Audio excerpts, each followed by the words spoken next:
Merhaba arkadaşlar. Buna benzer hatalar sizler de çok alıyorsunuz. Çünkü çok soru geliyor. Necdet abi bilgisayarımı açıyorum. Kurtarma konsolunu atıyor. Bizim evdeki bilgisayarlardan birisi de epeyden beri buna benzer hatalar veriyor. Zaman zaman da açılmıyor. Reset atıyor, yani bu ekranı bile görmüyor. Reset atıp tekrardan açmayı deneyeceğiz. Zaman zaman açılıyor. Birkaç denemede masa üstüne geliyor. Bu bilgisayarın üzerinde şu anda işletim sistemi SSD'ye kurulu. Gördüğünüz gibi mavi ekran verdi. Bir kez daha reset atmak istiyorum. Bu denemeyi de yapacağız. Daha sonra bu bilgisayar üzerinde eski bir SSD var. Yani Windows'un kurulduğu. Ben ondan şüpheleniyorum. Direkt onu değiştireceğiz. Elimde düşük kapasitede olsa M.2 SSD var. 120 GB'lık. Onarıma geçti bu sefer. Yani değişik huylar yapıyor. Diyelim ki SSD vardı veya hard disk vardı. Başka bir SSD ile başka bir hard diskle yeniden kurulum yaptınız. Konuşurken kurtarma konsolu geldi. Hatta kurtarma konsoluna bir girelim. Bu konsol üzerinden bilgisayarınıza aynı bir format atar gibi yeniden yükleyebilirsiniz. Sistemi geri yükleyerek kurtarabilirsiniz. Yani birkaç yöntem deneyebilirsiniz. Ama ben buradaki yöntemlerin birkaçını kullandım. Hepsinde başarısız oldu. Şimdi gelin hiç uğraşmadan şu masadaki mini M.2 SSD takalım. Bilgisayarımızın durumunu hep birlikte gözetleyelim. Bilgisayarınızda böyle bir durum olduğu zaman bu videoda ayrı bir şey daha işleyeceğiz. Buna benzer bir hatayla karşılaştığınız zaman bilgisayar üzerinde hangi donanımları söküp test etmeniz gerekiyor, onları da bu videoda sırasıyla göreceğiz. Şimdi ikinci bölüme geçebilmek için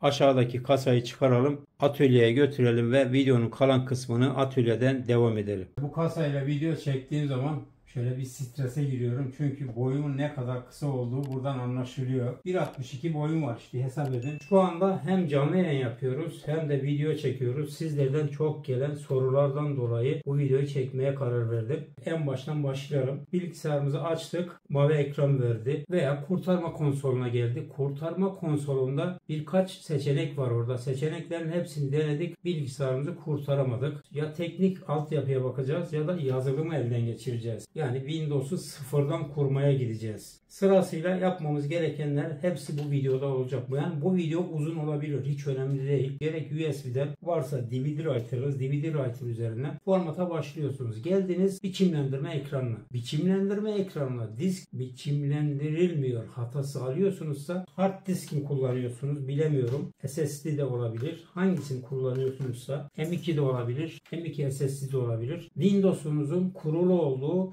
depolama birimini değiştiriyorsunuz. Ya da benim silgiyle özellikle hard disklerde yaptığım bir uygulama var. Şöyle aynen bu şekilde arka kısmı da var bunun. Orayı silgiyle silip tekrardan format deniyorsunuz. Bunların hepsi yöntem. Silgiyle sildiniz, formatı denediniz, format biçimlendirdi diski. Sıkıntı yok. Masa üstüne geldi. Olayı çözdünüz, gitti. Yani bir silgiyle bilgisayarınızı kurtarmış oluyorsunuz. Yok silgi milgi sildiniz, temizlediniz, taktınız. Biçimlendirme ekranında halen daha sıkıntı yaşıyorsunuz. Ya da biçimlendirme ekranını geçtiniz, biçimlendirdiniz, hard diskinizi ikiye böldünüz, C, D bölümleri oluşturdunuz. Herhangi bir yerde eğer formatta bir sıkıntı olursa, reset atarsa, donarsa veya bir hata kodu çıkarsa, format devam etmezse önce değiştireceğiniz donanımlar bu üçü. Hard disk, SSD ya da M.2 ya da M.2 SSD. Windows'unuz hangi medyaya kuruluysa o medyayı değiştirmeniz gerekiyor. Buraya kadar anlaşılmıştır umarım. Hard diskimizi değiştirdik veya SSD, M.2 neyse değiştirdik. Formatımızı gerçekleştirdiysek sorunsuz. Değiştirdiğimiz donanım arızalı anlamına geliyor. İkinci senaryoya geçelim. Hard diskimizi değiştirdik. M.2 denedik, hard disk denedik, SSD denedik. Halen daha format olmuyor. Mavi ekran veriyor ya da bir yerde donuyor, reset atıyor. Şimdi ikinci senaryoya geçiyoruz arkadaşlar. Güç kaynağını söküyoruz. Bu güç kaynağını sökerken bir şeye dikkat ediyoruz. Elektrik, elektronik bilginiz yoksa güç kaynağı sıkıntılı bir donanım. İçerisinde 220 voltun dışında ayrıca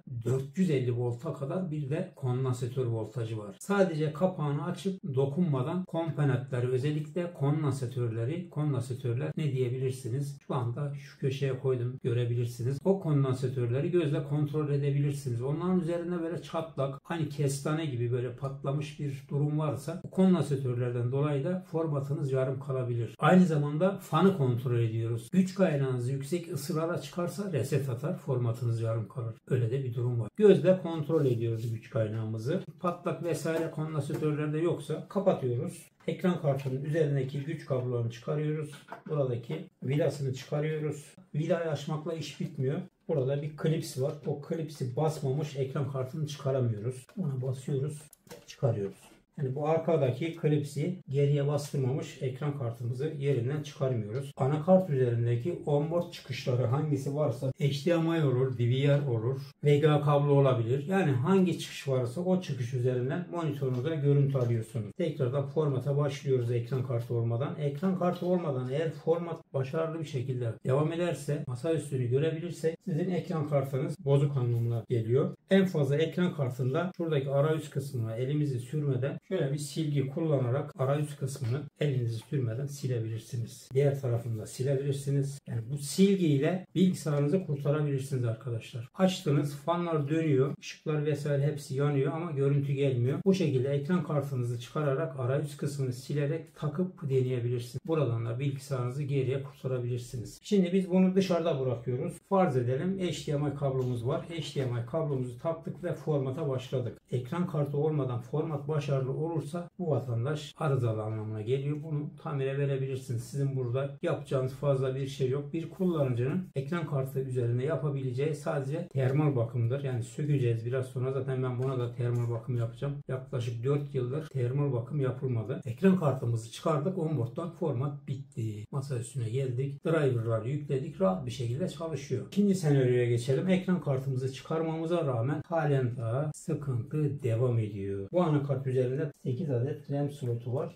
4 adet RAM var. RAM'lerin hepsini çıkarıyoruz. Ekran kartında olduğu gibi arayüz kısımlarını silgiyle temizliyoruz. Buralara kesinlikle çıplak elle dokunmuyoruz. Bunların hepsini bu şekilde siliyoruz. Kuru bir fırçayla temizleyip dördünü de bu şekilde temizliyoruz. RAM'leri teker teker takıyoruz. 8 GB RAM takıyoruz ve formatı deniyoruz. 8 GB RAM ile format başarılı olduysa tamamdır. Tek RAM ile formatı başarılı bir şekilde attıysanız diğer RAM'leri de silgi yöntemini kullanarak temizleyerek hepsini takabilirsiniz. Dördünü de taktık, reset attı ya da mavi ekran verdi. Dondu bilgisayarımız. Yani seçenek çok. Diğer RAM'leri de yerlerine takıyoruz ve açıyoruz. Bu RAM'leri yerlerine takarken bir şeye dikkat ediyoruz. Bu anakart üzerinde tam 8 adet RAM slotu var. Bunlardan 4'ü gri, 4'ü de siyah slot. Bu da şu anlama geliyor. Bu anakart üzerinde 2 kanal RAM slotu var. Yani RAM'leri gri slotlardan çıkardıysak hepsini gri slotlara takmamız gerekiyor. 2 RAM de olabilir, fark etmez. Diyelim ki 8 tane RAM var. Burada kanala ihtiyacınız yok arkadaşlar. Kanala dikkat etmiyorsunuz. Gelişi güzel RAM'lerin hepsini 8 kanala da takabiliyorsunuz. RAM'lerimizi taktık, 4'ünü de taktık. Tekrardan reset at veya dondu. İlk kurduğumuz RAM kenarda kalmak şartıyla. Diyelim bu RAM'le kurduk. Birinci slottaydı bu. Bunları teker teker takıyoruz. Biri bir kanaldan, biri bir kanaldan ya da aynı kanaldan ikisini de siyah slotlara takarak deneme yapabilirsiniz. RAM'lerden ikisi dışarıda kaldı. Açtınız, çalıştı, masa üstüne geldi. Tamamdır. Bu RAM sağlam. Daha sonra elinizde kalan 2 RAM'den birisini takıyorsunuz. Açıyorsunuz, hop masa üstüne geldi.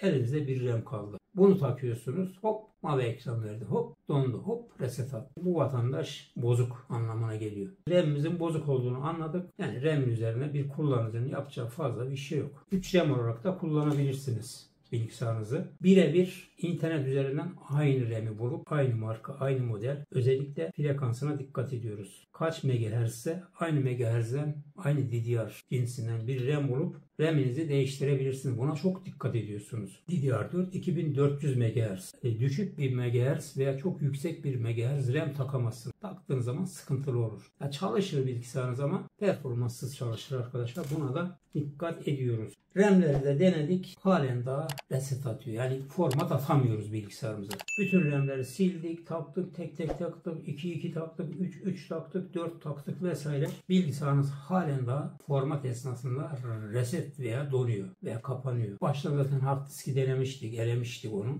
İşlemci ve anakart kalıyor. En zor 2 adet donanım arkadaşlar. Evinizde bir işlemci olmadığı için, ikinci bir işlemci olmadığı için yani burada işiniz zor. Anakart üzerinden şöyle bakıyorsunuz arkadaşlar. Herhangi bir patlayan bir kondansatörü var mı? MOSFET'lere bakıyorsunuz. MOSFET dediğimiz 3 bacaklı komponentler var buralarda. Bunları böyle iyice yakından ışık altında bakıyorsunuz. Herhangi bir fiziksel bir bozukluk var mı üzerlerinde? Patlama, yanma gibi. Eğer öyle bir şey gördüyseniz herhangi bir komponent üzerinde anakartı eleyebilirsiniz arkadaşlar. İşlemciyi biraz sonra zaten sökeceğiz. Soğutucumuzu buradan sökebilmemiz için fanlarımızı sökmemiz gerekiyor. Bunları da sökmüşken ıslak mendille silip kurulayıp yerine takabilirsiniz. Elimizde anakart kaldı ve işlemci kaldı. İşlemcimizi söküyoruz. Temassızlık vardır. Temizlersiniz. Termal macunu yenilersiniz. Takarsınız. Pat çalışır ve formatınız devam eder. Yani senaryoya göre RAM'leri de çıkardık, taktık. Halen daha arızamız devam ediyorsa işlemciye geliyoruz.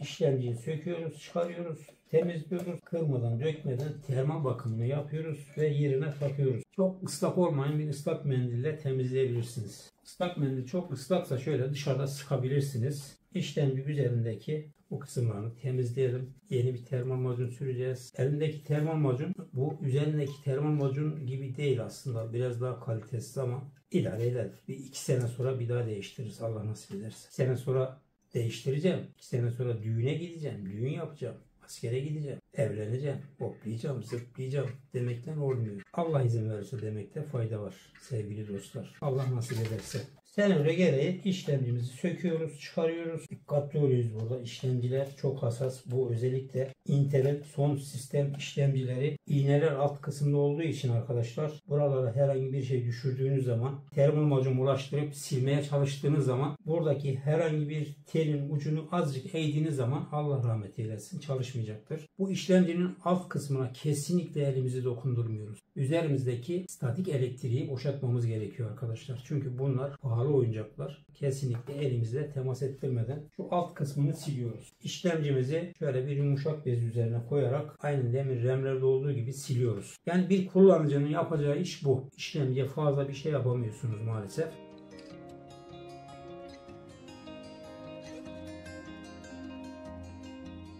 İşlemcimizi sildik. Gördüğünüz gibi bu silinmiş kısım ne kadar oksitlendiğini görüyorsunuz. Çünkü işlemciler yüksek ısılarda çalıştığı için ister istemez bu temas kısımları oksitleniyor. İşlemcimizi dikkatli bir şekilde sildikten sonra kuru bir fırçayla ve kuru bir bezle, peçeteyle iyice temizliyoruz.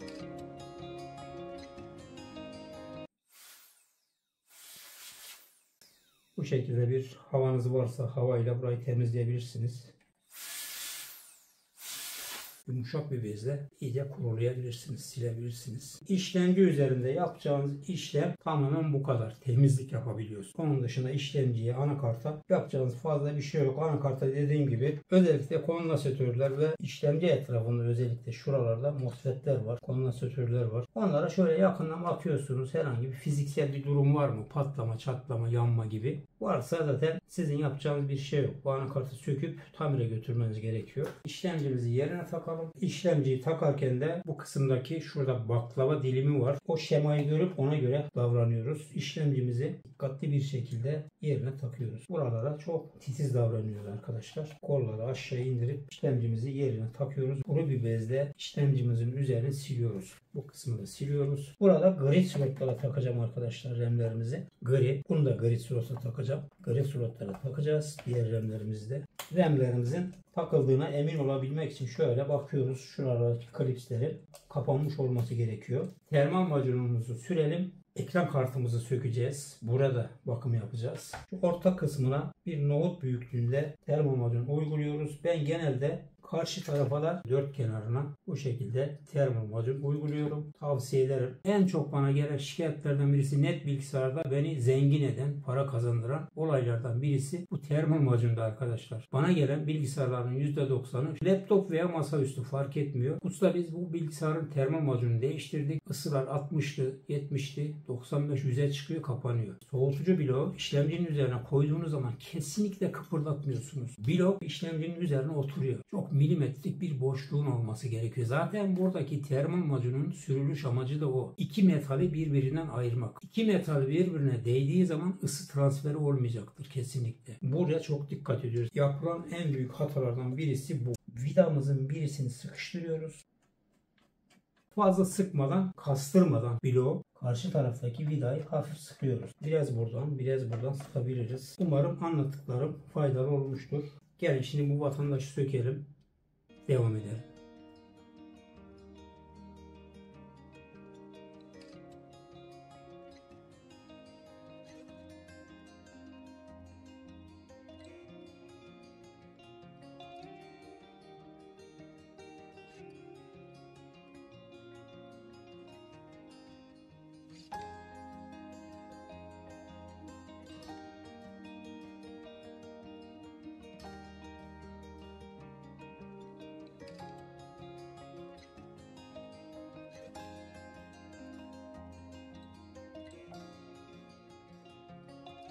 500 GB hard disk, 2 adet SSD vardı sistemde. SanDisk üzerine Windows kuruluydu. Bunların hepsini devre dışı bırakıyoruz. Elimde şu anda sadece M.2 SSD var. 120 GB. Anakart üzerinde SSD slotu olmadığı için eski bir anakart. 10 yıllık bir anakart bu. Bunu da çok soruyorsunuz. Necdet abi ben M.2 veya M.2 SSD takacağım bilgisayarıma. Bilgisayarımda slot yok. Bu şekilde adaptörler satılıyor. İnternetten satın alabilirsiniz. M.2 SSD veya SSD fark etmiyor. İkisini de buradan takıp buradaki 16X veya 8X fark etmiyor. Slotlardan birisine takıyorsunuz. Bilgisayarınız M.2 SSD'ye kavuşmuş oluyor. Ya da varsa elinizde M.2'ye kavuşmuş oluyor.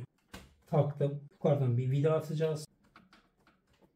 Bu durumda herhangi bir hard disk, SSD vesaire takmadan buradaki 120 GB M.2 SSD üzerine temiz bir format atacağız. Bu aşamada reset atmazsa, mavi ekran vermezse, donmazsa tamamdır, bilgisayarımızı burada yaptığımız işlemlerden dolayı kurtarmış oluyoruz arkadaşlar. Şimdi gelin öncelikle bir format deneyelim. Şu anda bilgisayarımızın formatına başlıyoruz. Bakalım format esnasında bir sorun yaşayacak mıyız? Dönüştürücü üzerinden taktığımız M.2 SSD üzerinden kurulumu yapıyoruz. Windows 11 nasıl kurulur? Videosu var. O linki de aşağıya bırakırım. Oradan detaylı bir şekilde bilgisayarınıza Windows 11 kurabilirsiniz. Sözleşmeyi kabul ediyor musun diye, istersen etme. Allah Allah. Sürücüyü bulamadı. Slotunu değiştireceğim arkadaşlar. X16'ya taktım. X8'e takayım bir de. Bir de öyle deneyelim. Kapatalım bilgisayarımızı. Tamam. Yok, görmüyor. Hiçbir sürücü depolama aracı yok diyor.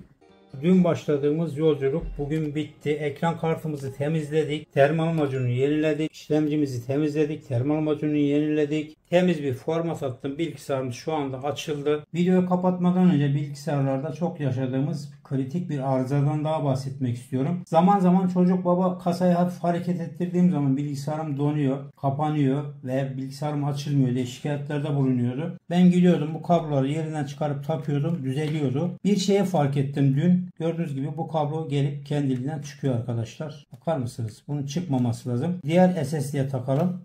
Görüyorsunuz, çekiyorum, çıkmıyor. Çünkü burada kilitleniyor. Buraya basmamış. Bunu çıkaramıyorsunuz. Yani bilgisayarınız çalışırken kasaya dokunduğunuz zaman, hareket ettiği zaman bilgisayarınız donacaktır. Şimdi bunu ne yapacağız? Bunun yapılma imkanı maalesef pek yok. Ne yaparsınız yapın, bu buradan gelip görüyorsunuz çıkıyor rahat bir şekilde. Bunu bir şekilde buraya sabitlememiz gerekiyor. Kesinlikle Japon yapıştırıcı, hızlı yapıştırıcıyla yapıştırmıyoruz. Eğer Japon yapıştırıcıyla yapıştırırsınızsa aşağıdaki temas kısımlara yapıştırıcı gidecektir. Çalışmaz hale gelecektir. Bu tarz yerlere en uygun yapıştırıcı silikon. Silikonla hafif bir şekilde burayı yapıştıralım. Çocuk kasaya dokunduğum zaman bilgisayarım donuyor şikayetinde bulunuyordu. Bundan dolayı arkadaşlar.